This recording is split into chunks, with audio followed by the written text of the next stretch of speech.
ದಸರಾ ಕಂಬಳದ ಕದನ ದಿನೇ ದಿನೇ ಜೋರಾಗ್ತಾ ಇದೆ.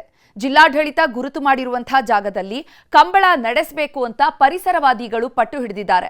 ಇದರ ಬೆನ್ನಲ್ಲೇ ಧಾರ್ಮಿಕ ಚಿಂತಕರಾದ ಡಾಕ್ಟರ್ ಶೆಲ್ವಪಿಳ್ಳೈ ಕೂಡ ಸರ್ಕಾರದ ವಿರುದ್ಧ ಮುಗಿಬಿದ್ದಿದ್ದಾರೆ.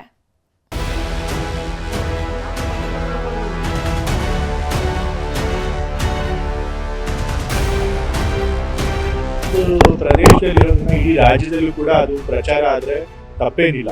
ಆದರೆ ಇಲ್ಲಿ ಮೈಸೂರಿಗೆ ಯಾಕೆ ತಗೊಂಡು ಬರಬೇಕು ಅನ್ನುವಂತಹ ಪ್ರಯತ್ನ ಮಾಡ್ತಾ ಇದ್ದೀರಿ? ಅದು ಯಾವ ರೀತಿಯಲ್ಲಿ ನಮ್ಮ ದಸರಾದ ವೈಭವವನ್ನು ಹೆಚ್ಚಿಸುತ್ತದೆ? ಮೈಸೂರು ದಸರಾದಲ್ಲಿ ಕಂಬಳ ಆಯೋಜಿಸುವುದಕ್ಕೆ ಸರ್ಕಾರ ತುದಿಗಾಲಲ್ಲಿ ನಿಂತಂತೆ ಕಾಣ್ತಿದೆ. ವಿಪಕ್ಷ ನಾಯಕರು ಅದೆಷ್ಟೇ ಆಕ್ಷೇಪ ವ್ಯಕ್ತಪಡಿಸಿದ್ರೂ ಸಮರ್ಥನೆ ಮೇಲೆ ಸಮರ್ಥನೆ ಮಾಡಿಕೊಳ್ತಿದ್ದಾರೆ. ಇದರ ಬೆನ್ನಲ್ಲೇ ಈಗ ಜಾಗದ ತಕರಾರು ಶುರುವಾಗಿದೆ.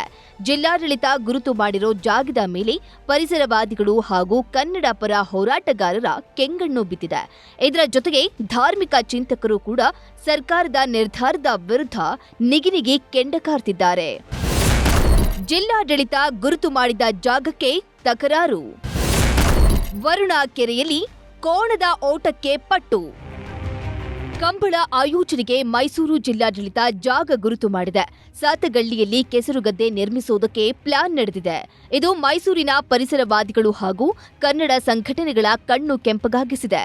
ನಾವೇನು ಕಂಬಳ ವಿರೋಧಿಸುತ್ತಿಲ್ಲ, ಆದರೆ ಕಂಬಳದ ಟ್ರ್ಯಾಕ್ ಮಾಡುವುದಕ್ಕೆ ಮರಗಳನ್ನ ಕಡಿಯಲು ಬಿಡಲ್ಲ.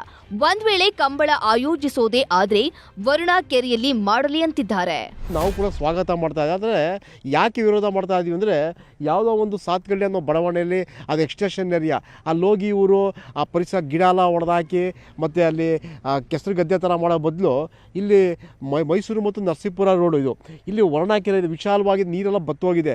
ಇಂಥ ಜಾಗದಲ್ಲಿ